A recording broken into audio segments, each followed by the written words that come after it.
Hello students, मैं प्रवीण कुमार रुक्मिणी प्रकाशन के एनटीपीसी क्वेश्चन गाइड वॉल्यूम 3 के सेट नंबर 18 के साथ सेट नंबर 18 में जो जीके के क्वेश्चंस हैं उनको अभी हम लोग डिस्कस करेंगे। उस जीके के क्वेश्चंस में आर्ट्स और करंट इवेंट्स से रिलेटेड जो क्वेश्चंस हैं उनको अभी डिस्कस किया जाएगा।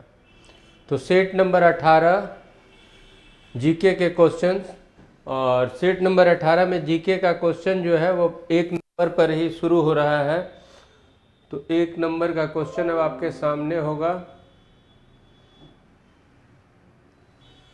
निम्नांकित में कौन प्रतिनिधिक सरकार उपबंधित करता है? प्रतिनिधिक यानी रिप्रेजेंटेटिव वाला। निम्नांकित में से कौन प्रतिनिधिक सरकार उपबंधित करता है?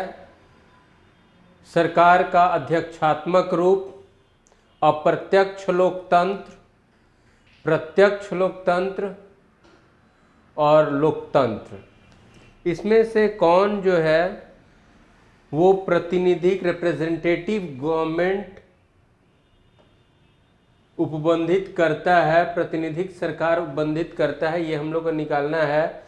देखिए ऑप्शन को थोड़ा ध्यान से इसमें देखना होगा। पहले आंसर मैं आपको बता दूं, उस पर डिस्कस करूंगा। अप्रत्यक्ष लोकतंत्र बी आंसर होगा। पहला का आंसर बी हम लोग डिसाइड करेंगे, अप्रत्यक्ष लोकतंत्र। देखिए शासन से संबंधित जो बात है, कभी भी इतिहास में कभी भी कोई सोसाइटी रहा है कोई राज्य रहा है तो वहां पर गवर्नेंस तो रहा ही है।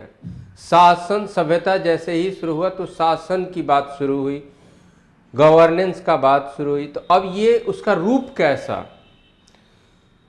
तो शासन के रूप से अगर बात किया जाए तो या तो शासन जो चलाएगा वो सरकार।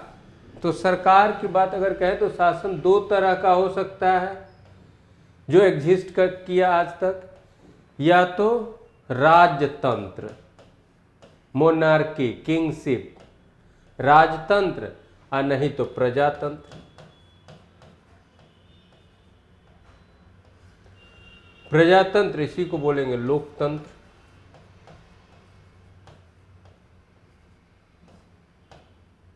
लोकतंत्र यानी डेमोक्रेसी। राजतंत्र में हेड ऑफ द गवर्नमेंट जो होगा वंश परंपरा से होगा, सरकार का प्रमुख जो होगा वंश परंपरा से होगा, उत्तराधिकार के रूप में उसको मिलेगा। राजतंत्र में राजा सर्वोच्च होगा और राजा का जो कुछ निर्णय होगा वही एक तरह से नियम होता जाएगा। ऐसे अब वो राजा के नेचर पर डिपेंड करता है क्या कर रहा है। अपने यहाँ कोई उस तरह का लेजिस्लेचर के लिए कोई बॉडी बनाए, सभा पार्षद रखे, उनसे सुझाव ले, ये सब उसके ऊपर निर्भर करता है। लोकतंत्र अब लोकतंत्र में भी, क्योंकि यहाँ पर डिफरेंट टर्म आया है इसलिए मैं ये बात कर रहा हूँ। लोकतंत्र में भी 2 तरह का लोकतंत्र के बात होता है, प्रत्यक्ष और अप्रत्यक्ष। एक चीज यहां देखिए, आज का जो विश्व है वो लोकतांत्रिक विश्व हो गया है, यानी आज विश्व के अधिकांश जगह पर लोकतंत्र है। राजतंत्र का धीरे धीरे स्थिति अस्तित्व समाप्त हो रहा है। विश्व अब लोकतंत्र की ओर, आज का विश्व लोकतांत्रिक विश्व है ये कहा जा सकता है, क्योंकि अब कम स्थानों पर राजतंत्र, मोनार्की, किंगशिप रह गया है। अब लोकतंत्र या प्रजातंत्र में 2 रूप बताया गया, प्रत्यक्ष और अप्रत्यक्ष। देखिए प्रत्यक्ष लोकतंत्र जो है ना वो बहुत छोटे लेवल पर होगा, जहां पर जो लोग हैं खुद बैठ करके कोई चीज़ डिसाइड करें, चाहे विधायिका का काम हो, कार्यपालिका से संबंधित चीज, तो वो प्रत्यक्ष लोकतंत्र। तो प्रत्यक्ष लोकतंत्र बहुत छोटे लेवल पर चल सकता है, बहुत छोटे समुदाय के लिए, छोटे एरिया के लिए प्रत्यक्ष हो सकता है। तो इसकी स्थिति भी बहुत कम, ये भी नहीं के बराबर। तो भाई अप्रत्यक्ष लोकतंत्र, यानी लोकतंत्र में जनता के प्रतिनिधि रहेंगे, अप्रत्यक्ष लोकतंत्र। तो विश्व में अधिकांश जगह क्या है? अप्रत्यक्ष लोकतंत्र। अब अप्रत्यक्ष लोकतंत्र में जहां जनता के प्रतिनिधि शासन में भागी होंगे, तो अप्रत्यक्ष लोकतंत्र में दो तरह की शासन प्रणाली है। एक है अध्यक्षात्मक शासन प्रणाली। अध्यक्षात्मक है ये, अध्यक्षात्मक शासन प्रणाली।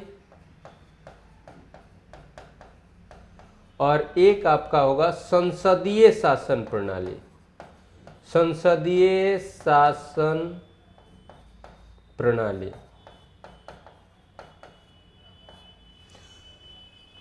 विश्व के कुछ जगह पर अध्यक्षात्मक शासन प्रणाली है, कुछ जगहों पर संसदीय शासन प्रणाली है।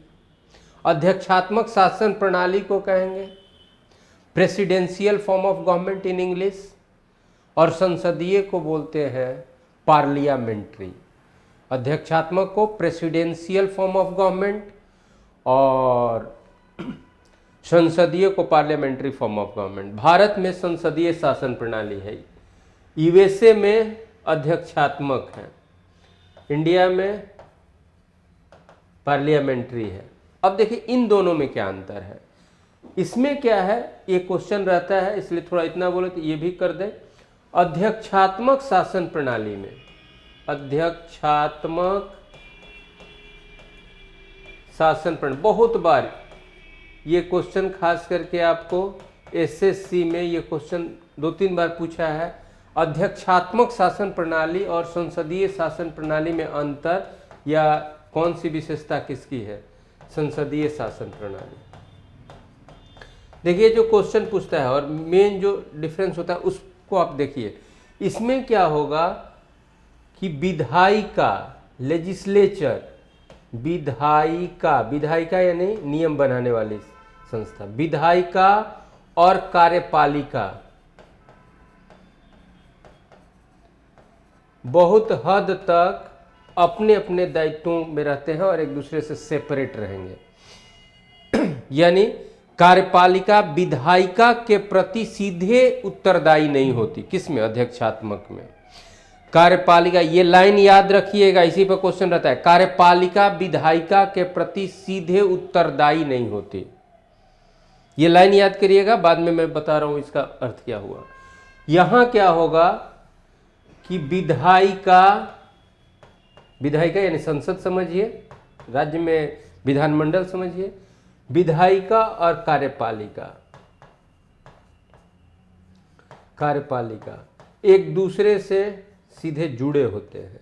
यहां क्या होगा, कार्यपालिका विधायिका के प्रति सीधे उत्तरदायी होती है। अब इसमें हम थोड़ा सा आपको बता रहे हैं। हमारे यहाँ है कि अगर जिस पार्टी की सरकार है, यदि उसकी बहुमत संसद के प्रथम सदन में समाप्त हो जाती है या बहुमत नहीं रहती है, बहुमत समाप्त रहती है, बहुमत, तो फिर वो सरकार समाप्त हो जाएगी।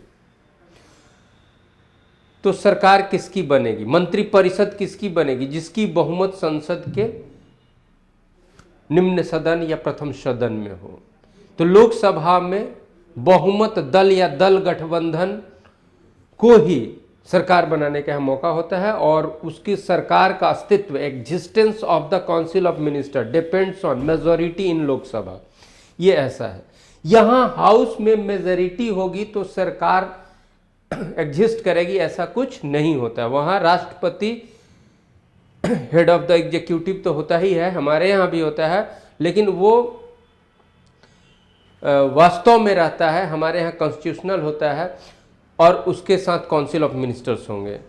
और वो काउंसिल ऑफ मिनिस्टर्स जो होंगे, उसके जो मंत्री होंगे या उसकी मंत्रिपरिषद, वहाँ के लेजिस्लेचर में बहुमत के आधार पर नहीं होती है, या लेजिस्लेचर में उसकी बहुमत हो, इसके लिए वो उत्तरदायी नहीं होती है। तो ये अंतर है। वहाँ फिर से समझिएगा, अध्यक्षात्मक में विधायिका और कार्यपालिका सीधे एक दूसरे से नहीं जुड़ी हुई है। यहाँ विधायिका और कार्यपालिका जुड़ी हुई है, यानी यहाँ कार्यपालिका विधायिका के प्रति सीधे उत्तरदायी है, वहाँ कार्यपालिका विधायिका के प्रति सीधे उत्तरदायी नहीं है। ये इतना समय मैं इसलिए लिया कि ये क्वेश्चन बहुत जगह पर पूछा है और लोग इसमें गलती कर जाता है। चलिए अपने क्वेश्चन पे चलते हैं, जो हम लोग का क्वेश्चन है। निम्नांकित में कौन प्रतिनिधि सरकार उपबंधित करता है? Representative government. तो सरकार का अध्यक्षात्मक रूप, देखिए अध्यक्षात्मक रूप है, लेकिन अध्यक्षात्मक रूप जो है ये पहले अप्रत्यक्ष लोकतंत्र का एक भाग है, एक प्रकार है। दूसरी बात, यहाँ पर अध्यक्षात्मक में वही जो मैं बताया कि सीधे कार्यपालिका विधायिका के प्रति उत्तरदायी नहीं होती है, तो इसलिए ये सही नहीं होगा। प्रत्यक्ष लोकतंत्र, तो प्रत्यक्ष लोकतंत्र है तो प्रतिनिधि की कोई बात नहीं है। सिर्फ लोकतंत्र, तो लोकतंत्र में हमेशा प्रतिनिधि सरकार हो ऐसी बात नहीं है, तो इसलिए ज़्यादा सुटेबल और सही आंसर क्या होगा? अप्रत्यक्ष लोकतंत्र। अप्रत्यक्ष लोकतंत्र। इसलिए मैं बताया कि इसमें ऑप्शन थोड़ा डिसाइड करना होगा। क्वेश्चन आसान है लेकिन ऑप्शन डिसाइड करना होगा ढंग से, तो इसका आंसर होगा अप्रत्यक्ष लोकतंत्र। नेक्स्ट क्वेश्चन की तरफ जाते हैं।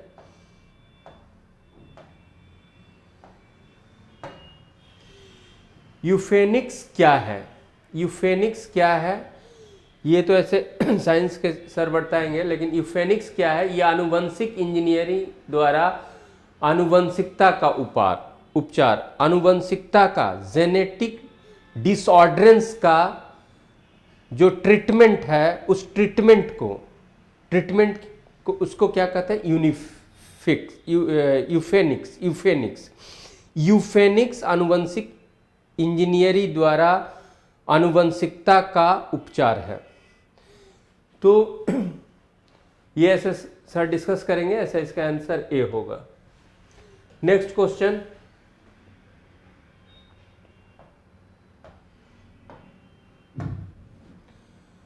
एरिनोलॉजी क्या है? एरिनोलॉजी, देखिए इस तरह का क्वेश्चन हम लोग स्टैटिक जीके में याद करते हैं कि साइंस के किस ब्रांच में किस चीज़ का स्टडी किया जाता है। इसमें बहुत कुछ आपको डिटेल जानने की ज़रूरत नहीं रहती है, लेकिन हम लोग याद करते हैं कि साइंस के किस ब्रांच में किस चीज़ का अध्ययन किया जाता है, या किस चीज़ के अध्ययन के विषय को या शाखा को क्या कहा जाता है। तो एरिनोलॉजी क्या है? तो मकड़ियों के अध्ययन को एरिनोलॉजी कहा जाता है। याद रखिएगा, मकड़ियों के अध्ययन को एरिनोलॉजी कहा जाता है। मकड़ियों के अध्ययन को एरिनोलॉजी कहा जाता है। नेक्स्ट क्वेश्चन देखेंगे हम लोग, जैसे एपी मधुमक्खी पालन यहाँ दिया हुआ है, तो एपीकल्चर होता है ये, एपीकल्चर ये मधुमक्खी पालन को एपीकल्चर कहते हैं। मकड़ियों के अध्ययन को एरिनोलॉजी कहते हैं। ऑरिन्थोलॉजी एक होता है, बहुत बार पूछता है, ऑरिन्थोलॉजी ये पक्षियों के अध्ययन को, पक्षियों के अध्ययन के विज्ञान को ऑरिन्थोलॉजी कहते हैं। ये क्वेश्चन भी बहुत बार पूछा है। अब इसी से ओ से जुटा हुआ है ऑप्थमोलॉजी। ये आपका मेडिकल साइंस का एक ब्रांच है। ऑप्थमोलॉजी ये हुआ आँख के अध्ययन का चिकित्सा विज्ञान का शाखा, ये ऑप्थमोलॉजी। ऑरिन्थोलॉजी, और ये क्या है? एरिनोलॉजी मकड़ियों का अध्ययन, एपीकल्चर मधुमक्खी पालन। नेक्स्ट क्वेश्चन की तरफ।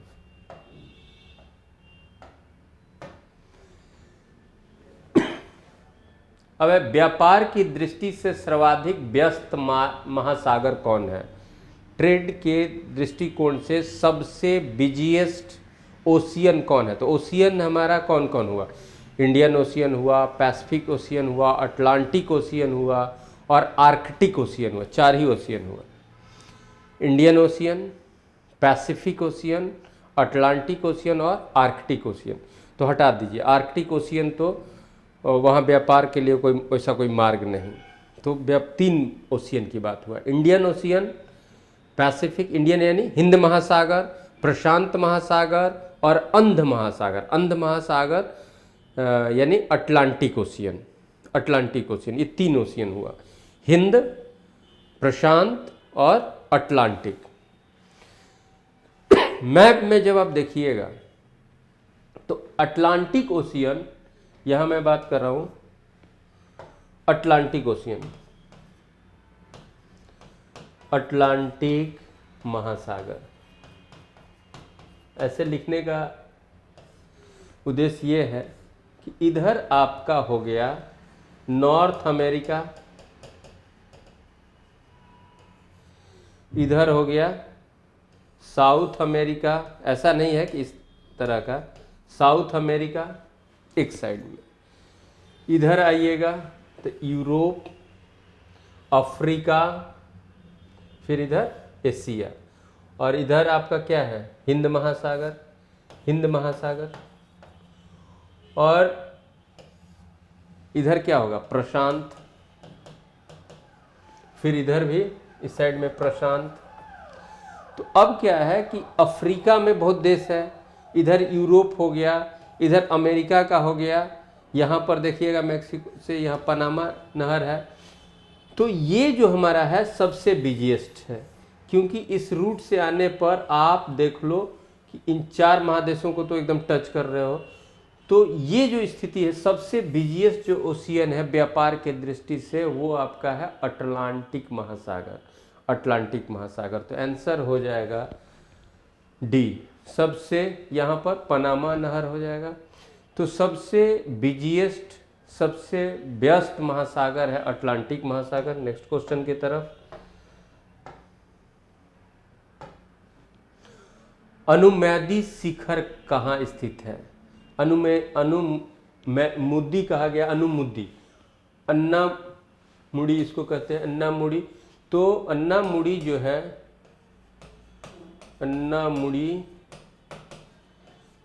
अन्नामुड़ी जो है ये अन्नामलाई पर्वत, अन्नामलाई पहाड़ी में अन्नामुली शिखर है और पीक है, और ये दक्षिण भारत की सबसे ऊंची चोटी, दक्षिण भारत की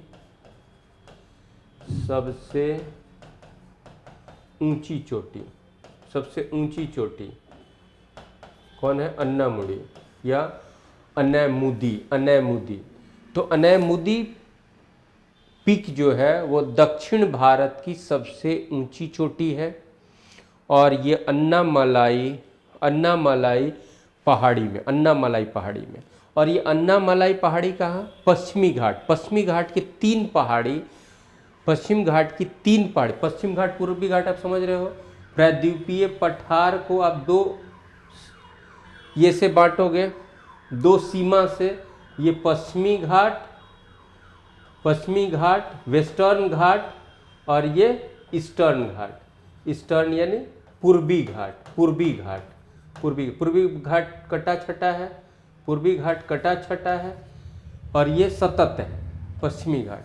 तो पश्चिमी घाट में उत्तर से दक्षिण 3 पहाड़ी, ये हमेशा याद रखिएगा, पश्चिमी घाट में उत्तर से दक्षिण 3 पहाड़ियों की स्थिति है, और उसमें है नीलगिरी, अन्नामुड़ी और इलायची। नीलगिरी,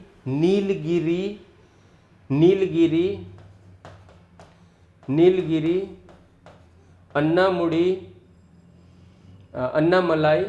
अन्नामलाई और इलायची की पहाड़ियाँ, इलायची, कार्डमम, इलायची की पहाड़ियाँ। और ये जो पहाड़ी है ये उत्तर से दक्षिण, ये भी क्वेश्चन आता है, ये नॉर्थ टू साउथ इनकी स्थिति ऐसी, नीलगिरी, फिर अन्नामलाई, और सबसे साउथ में नीलगिरी, अन्नामलाई, और सबसे साउथ में होगा, लेकिन इसको पश्चिमी घाट का माना जाता है, नीलगिरी, अन्नामलाई और इलायची की पहाड़ी। ये उत्तर से दक्षिण इनका ये क्रम है। और अन्नामलाई की ही सर्वोच्च शिखर है अन्नामुड़ी, और अन्नामुड़ी पूरे दक्षिण भारत की सर्वोच्च चोटी है। नेक्स्ट क्वेश्चन की तरफ।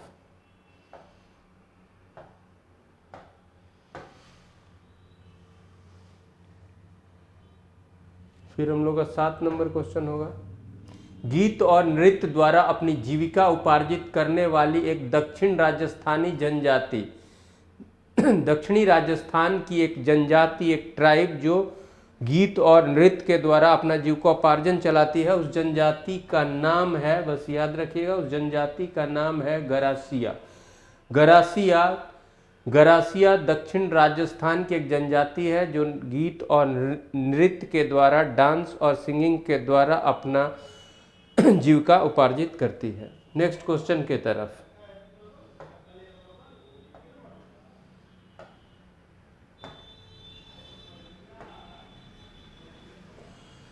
फिर क्वेश्चन हम लोग का 9 नंबर का है, विधानमंडल का प्रमुख कर्तव्य क्या है? विधानमंडल का प्रमुख कर्तव्य क्या है?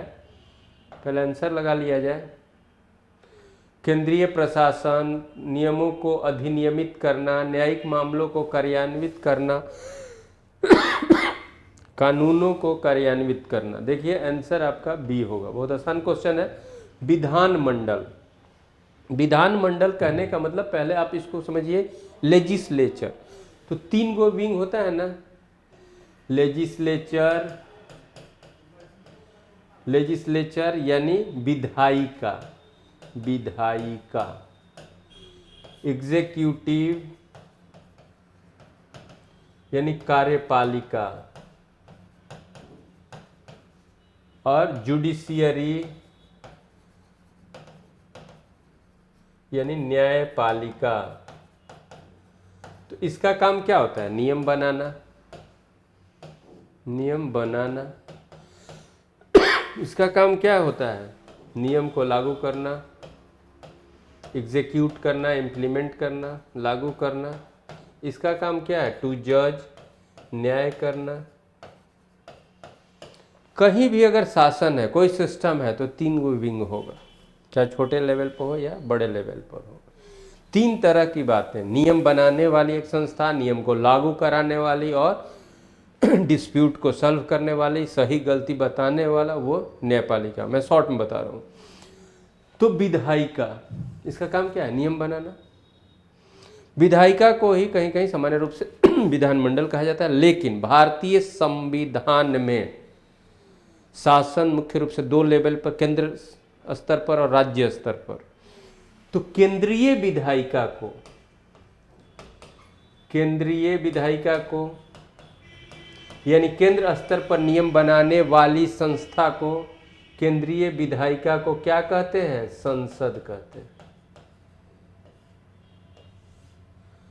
और राज्य विधायिका, प्रांतीय विधायिका, राज्य की विधायिका, राज्य विधायिका को क्या कहते हैं? राज्य स्तर पर नियम बनाने वाली संस्था को क्या कहते हैं? विधानमंडल, विधानमंडल।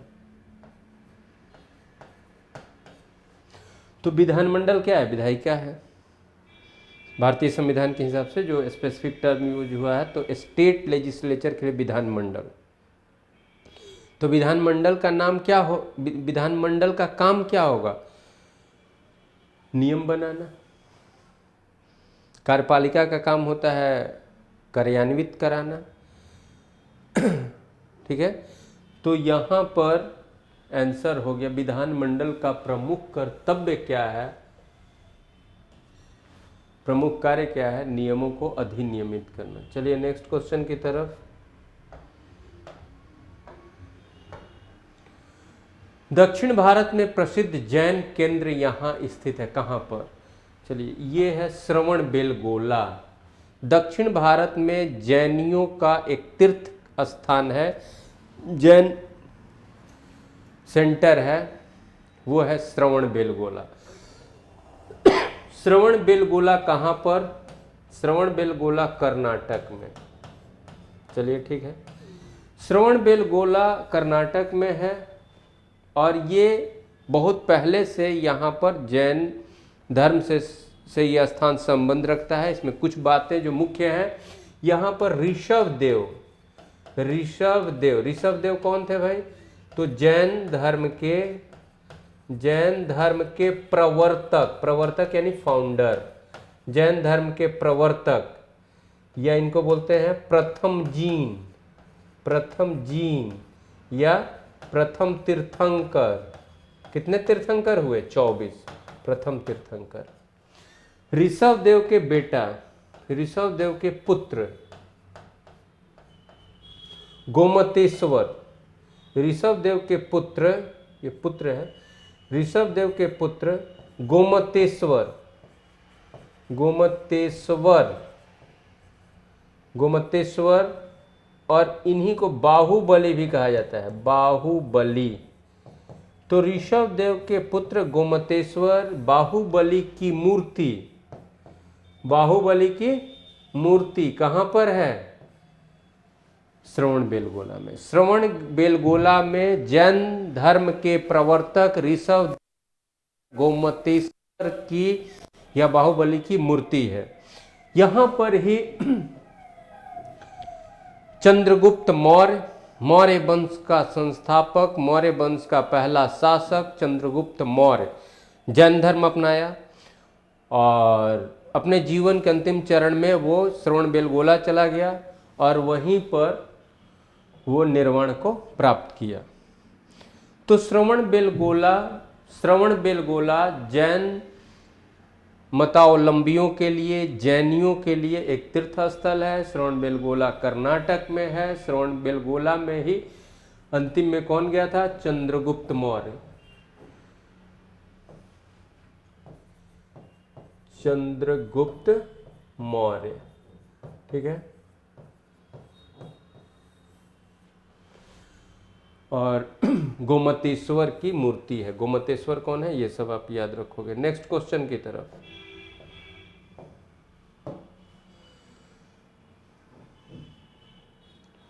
फिर आपका क्वेश्चन 12 नंबर पर, किस मुगल शासक ने तंबाकू के प्रयोग का निषेध किया? देखिएगा यहां पर आंसर आपका जहांगीर होगा। तंबाकू के प्रयोग का निषेध करने वाला जहांगीर हुआ। ऐसे कहा जाता है भारत में तंबाकू लाने वाला तो पुर्तगालियों को कहा जाता है कि उन्होंने भारत में तंबाकू का प्रचलन किया। तंबाकू के प्रयोग को प्रोहिबिट करने वाला, रोकने वाला कौन हुआ? जहांगीर, मुगल शासक जहांगीर। चलिए एक चीज याद रखिएगा, ऐसे औरंगजेब इस्लाम की कट्टरता को स्थापित करना चाहता था और वो दरबार में गीत, संगीत, चित्रकारी, इन सब चीज़ पर रोक लगाया था और मदिरा पान पर भी वो रोक लगाया था। इस्लाम के विरुद्ध मानते हुए मदिरा पान पर भी रोक लगाया था। लेकिन जब क्वेश्चन आएगा कि तंबाकू के प्रयोग को किसने निषेध किया, किसने प्रोहिबिट किया, तो आंसर होगा जहांगीर। नेक्स्ट क्वेश्चन की तरफ।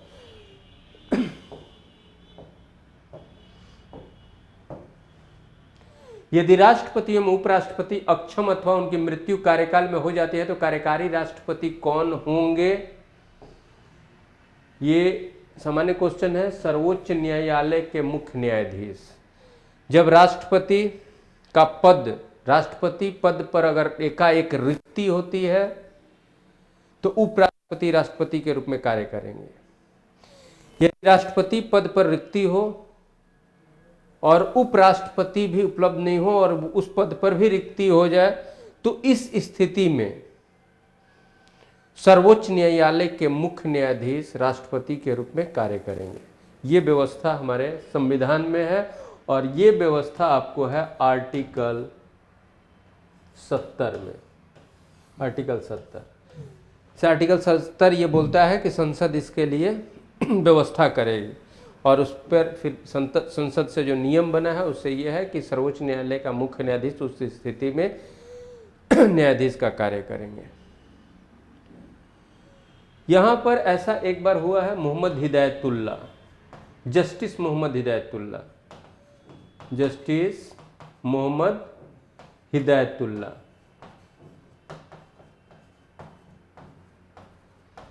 जस्टिस मोहम्मद हिदायतुल्ला 1969 में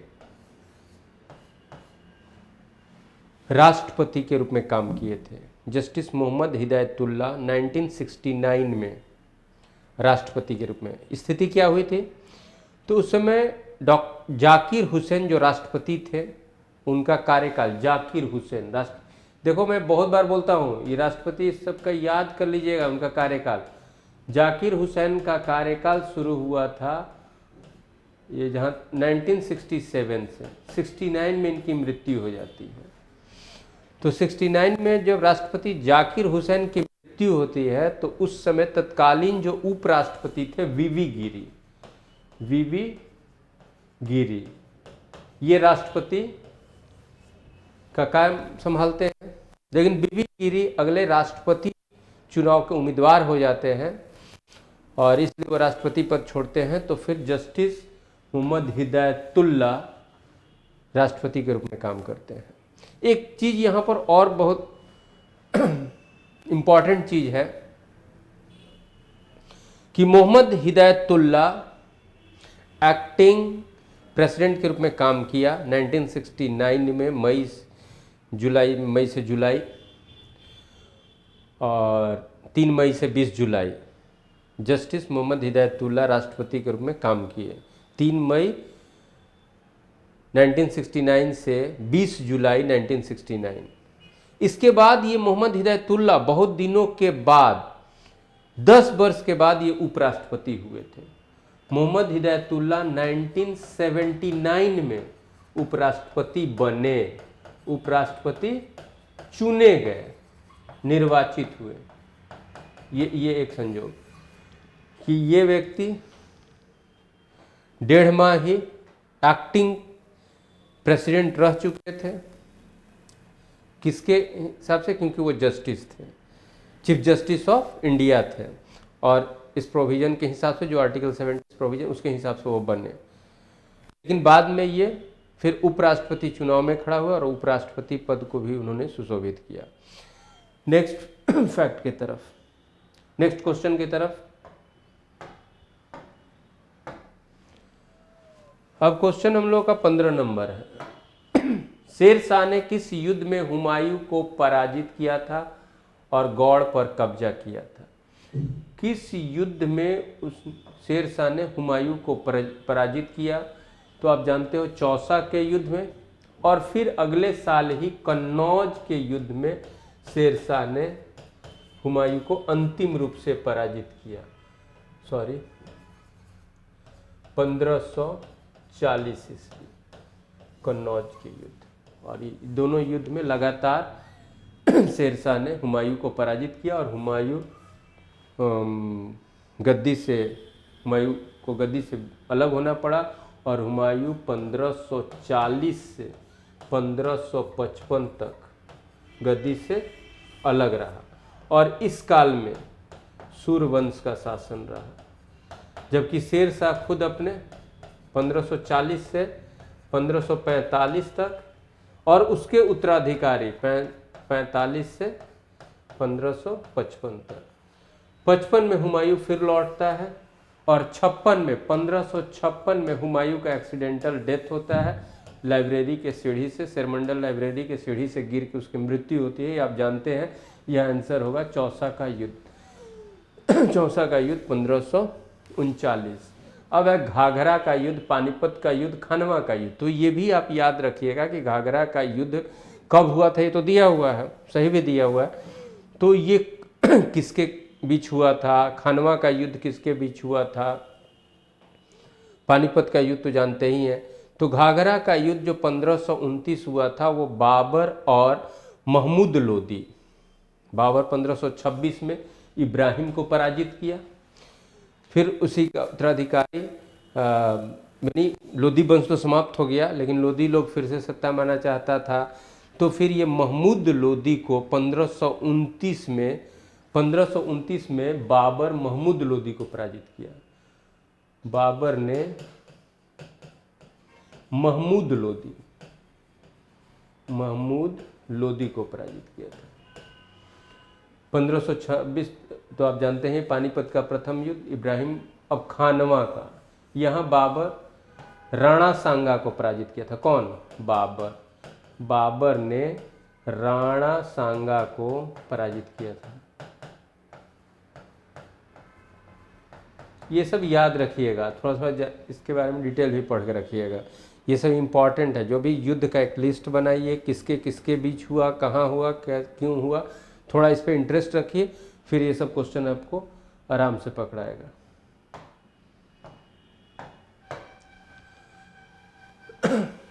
अब हम लोग का क्वेश्चन होगा 18 नंबर।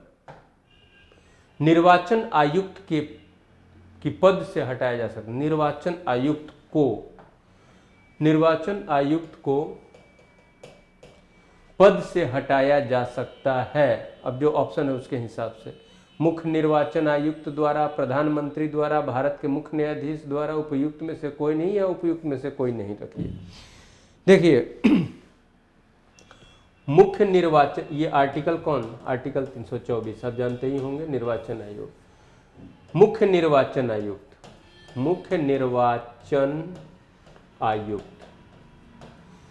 इनको जो पद से हटाना हो तो सभी प्रक्रिया वही है जो सुप्रीम कोर्ट के जस्टिस को हटाने के लिए है। और सुप्रीम कोर्ट या हाई कोर्ट के जस्टिस को हटाने के लिए वही प्रक्रिया है जो लगभग राष्ट्रपति को हटाने के लिए है। तो मुख्य निर्वाचन आयुक्त को सुप्रीम कोर्ट के जस्टिस को जैसे हटाया जाता है उस प्रक्रिया से, जिसको राष्ट्रपति को हटाने की प्रक्रिया को महाभियोग कहते हैं। यानी दोनों सदन से जब पारित होगा तब राष्ट्रपति की अनुमति के बाद इनको हटाया जाएगा, मुख्य निर्वाचन आयुक्त को। लेकिन निर्वाचन आयुक्त यानी मुख्य निर्वाचन आयुक्त के अतिरिक्त निर्वाचन आयोग में अन्य आयुक्त भी हो सकते हैं और उन्हें निर्वाचन आयुक्त कहा जाता है। निर्वाचन आयुक्त को यानी मुख्य निर्वाचन आयुक्त के अतिरिक्त जो आयुक्त हैं उन्हें पद से कैसे हटाया जाएगा, ये क्वेश्चन हमारा है। तो मुख्य निर्वाचन आयुक्त की संस्तुति पर, मुख्य निर्वाचन आयुक्त की संस्तुति यानी रिकमेंडेशन, संस्तुति पर राष्ट्रपति द्वारा हटाया जाएगा। देखिए जल्दी में स्टूडेंट क्या करते हैं, मुख्य निर्वाचन आयुक्त वाला प्रोविजन दिमाग में रख करके आंसर कर देते हैं, या ये पढ़े हुए हैं कि इनके रिकमेंडेशन पर तो ये लगा देंगे, नहीं तो इनके रिकमेंडेशन पर, लेकिन हटाएगा कौन, राष्ट्रपति। नियुक्त भी करता है राष्ट्रपति, हटाएगा भी राष्ट्रपति। लेकिन इनको हटाने में चीफ इलेक्शन कमिश्नर की संस्तुति, रिकमेंडेशन, रिपोर्ट होना चाहिए। तो मुख्य निर्वाचन आयुक्त के कहने पर, रिपोर्ट पर, रिकमेंडेशन पर राष्ट्रपति द्वारा निर्वाचन आयुक्त को पद से हटाया जा सकता है। नेक्स्ट क्वेश्चन की तरफ।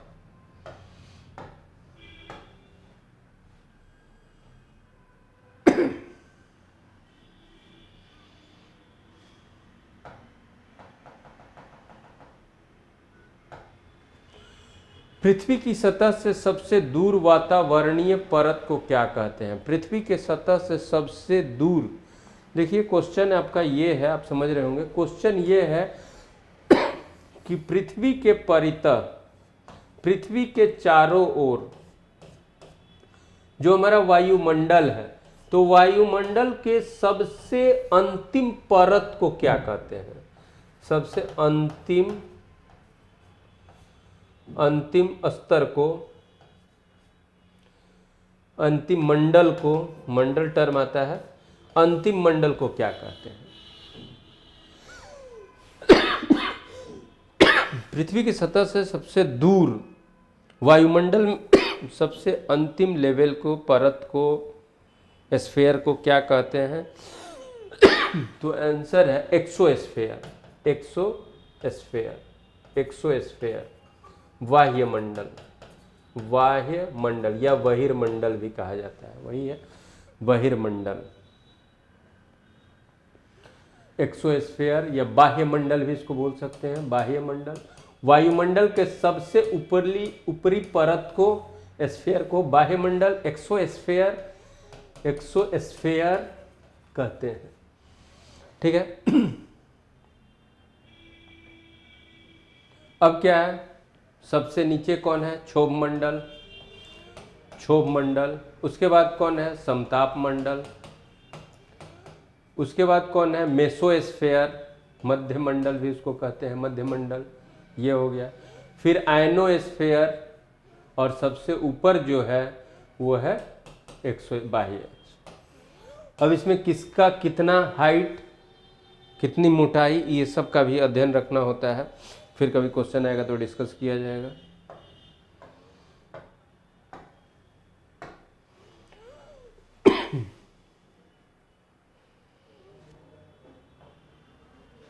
मरणोपरांत प्रथम भारत रत्न किन्हें दिया गया था?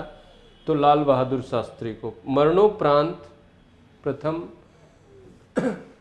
भारत रत्न किसको मिला था? लाल बहादुर शास्त्री को। लाल बहादुर शास्त्री की मृत्यु कब हुई थी? 1966 में, जनवरी 1966 में। कहाँ हुई थी? ये प्रधानमंत्री जिनकी मृत्यु बाहर में हुई थी, तो ये ताशकंद में, ताशकंद में इनकी मृत्यु हुई थी। तो प्रधानमंत्री काल में मृत्यु किनकी हुई? तो जवाहरलाल नेहरू की, लाल बहादुर शास्त्री की, और मिसेज इंदिरा गांधी की।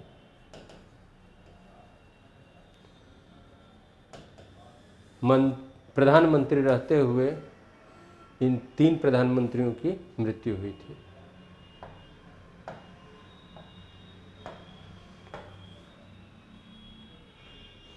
प्रसिद्ध पेंटर राजा रवि वर्मा किस रियासत से थे? तो ये त्रावणकोर रियासत से। रवि वर्मा त्रावणकोर रियासत से थे। नेक्स्ट क्वेश्चन, साइलेंट वैली या मुक घाटी किस राज्य में अवस्थित है? तो साइलेंट वैली केरल में है। ये सब याद रखिएगा, ट्रेडिशनल जीके है। साइलेंट वैली केरल राज्य में।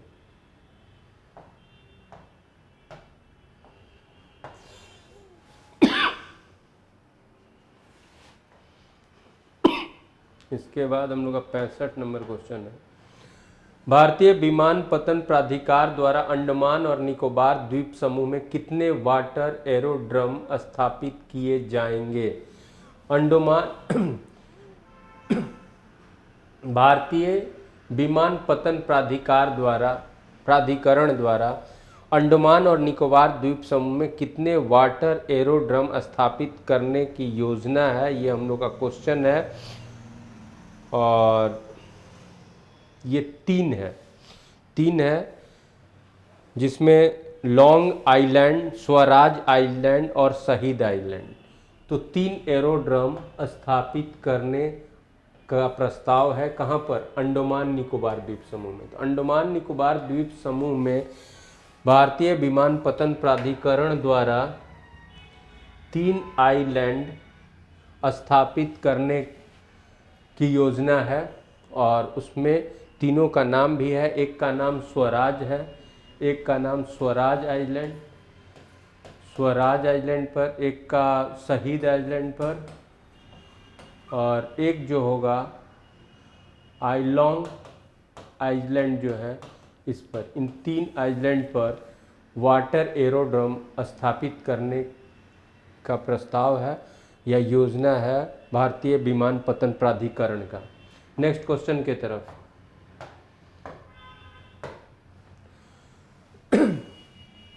पीटर सीडल निम्नांकित में से किस खेल से संबंधित है? पीटर सीडल निम्नांकित में से किस खेल से संबंधित है? तो पीटर सीडल ये क्रिकेट से संबंधित है। पीटर सीडल जो है ये क्रिकेट खिलाड़ी हैं। किस राज्य के मुख्यमंत्री ने दिसंबर 2019 में तीसरे खेलो इंडिया यूथ गेम्स की मशाल रिले का शुभारंभ किया? तो ये तीसरे, यानी ये हाल फिलहाल में ये कार्यक्रम तीसरा ये हुआ, इसके पहले 2 हुआ है। तो खेलो इंडिया यूथ गेम्स की मशाल तीसरे खेलो इंडिया यूथ गेम्स की मिसाल 2019 में असम के मुख्यमंत्री द्वारा इसका शुभारंभ किया गया। तीसरे, खेलो इंडिया यूथ गेम्स का शुभारंभ असम के मुख्यमंत्री द्वारा किया गया और वह है सर्बानंद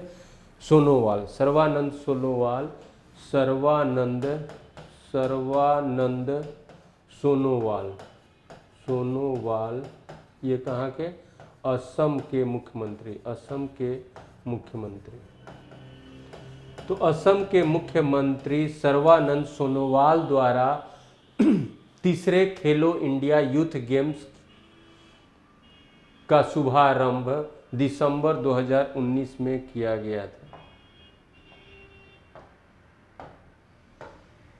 किस राज्य ने समग्र सूचकांक 2019-20 में पहली रैंक प्राप्त की?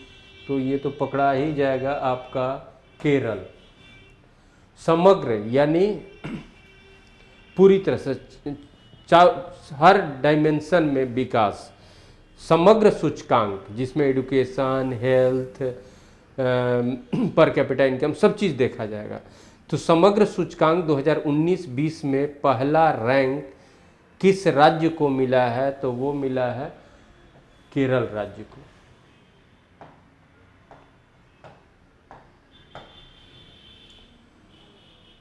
दिसंबर 2019 में नए सेना प्रमुख का पदभार किसने संभाला? यानी अभी हमारे आर्मी चीफ कौन है? मनोज मुकुंद नरवणे। नेक्स्ट क्वेश्चन, देश के पहले चीफ ऑफ डिफेंस स्टाफ कौन थे? तो इसके पहले जो मनोज मुकुंद नरवणे के पहले जो हमारे आर्मी चीफ थे वही पहले CDS बने हैं। ये पद नया क्रिएट हुआ। तो पहला चीफ ऑफ डिफेंस स्टाफ जो तीनों विंग को देखेगा, तीनों विंग में कोऑर्डिनेशन के ख्याल से ये पद बनाया गया है, चीफ ऑफ डिफेंस स्टाफ। तो पहले चीफ ऑफ डिफेंस स्टाफ किनको बनाया गया है? तो पूर्व सेनाध्यक्ष जनरल बिपिन रावत को पहला चीफ ऑफ डिफेंस स्टाफ बनाया गया है। इसके बाद अब जीके का जो क्वेश्चन हम लोग का था ये last question of GK in this set. फिर नेक्स्ट सेट के साथ हम लोग मिलेंगे। Thank you very much.